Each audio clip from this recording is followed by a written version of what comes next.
Hi, I'm Paul Simon, landscape horticulturist with the National Gardening Association.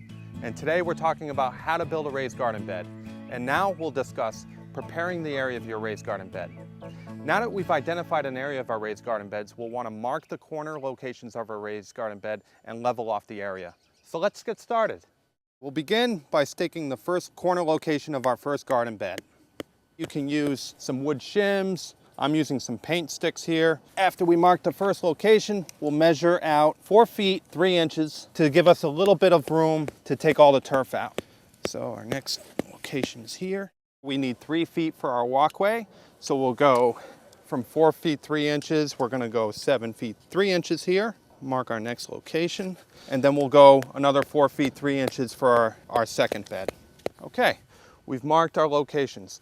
The reason I'm going 4 feet 3 inches is because we've got our lumber pre-cut in 4-foot sections. When we tie the 4-foot sections together, we're gonna have a 1.5 inch overlap around the corners of our beds. So that'll make it 4 feet 1.5 inches. When we place that base frame down on the ground, we're gonna need a total of around 4 feet 3 inches to just give us a little bit of overlap when we cut out our grass bed area. Now we're gonna move in a square direction. We're gonna go 4 feet 3 inches forward and mark the corner location of this garden bed here.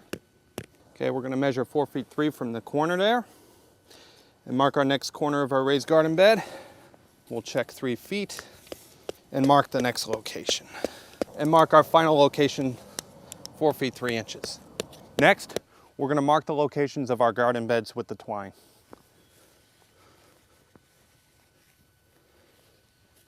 Using a spade shovel that's square, we're going to dig around the perimeter of the location of our raised garden beds and then scoop out and remove all the turf.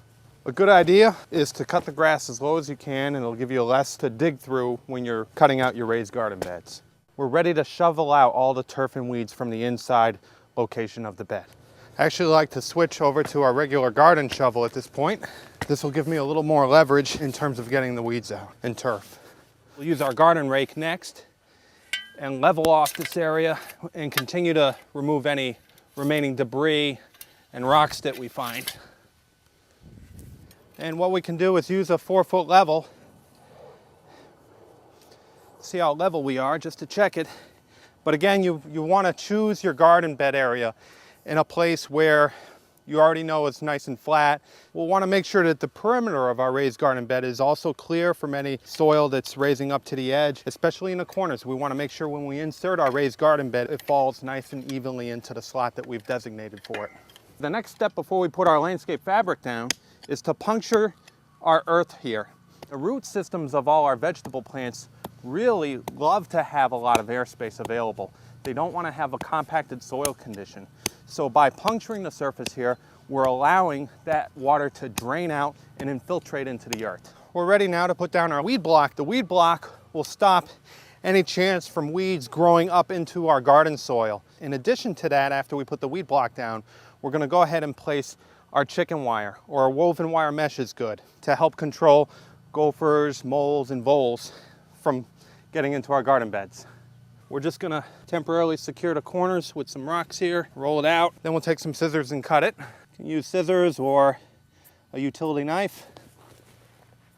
Now we'll hammer in place the corners of our landscape fabric. The next step will be to put our woven wire mesh down. We'll place this into our garden bed and first staple down these front corners first and then unroll the roll. We'll use our tin snips just to cut it out at 4 feet. We're ready to staple it in place.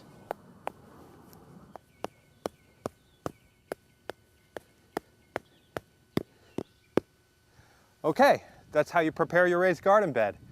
So what we'll do next is repeat this process for our second garden bed, keeping in mind again we have our 3-foot distance for our walkway between the two beds. Up next, I'll show you how to build your raised garden bed.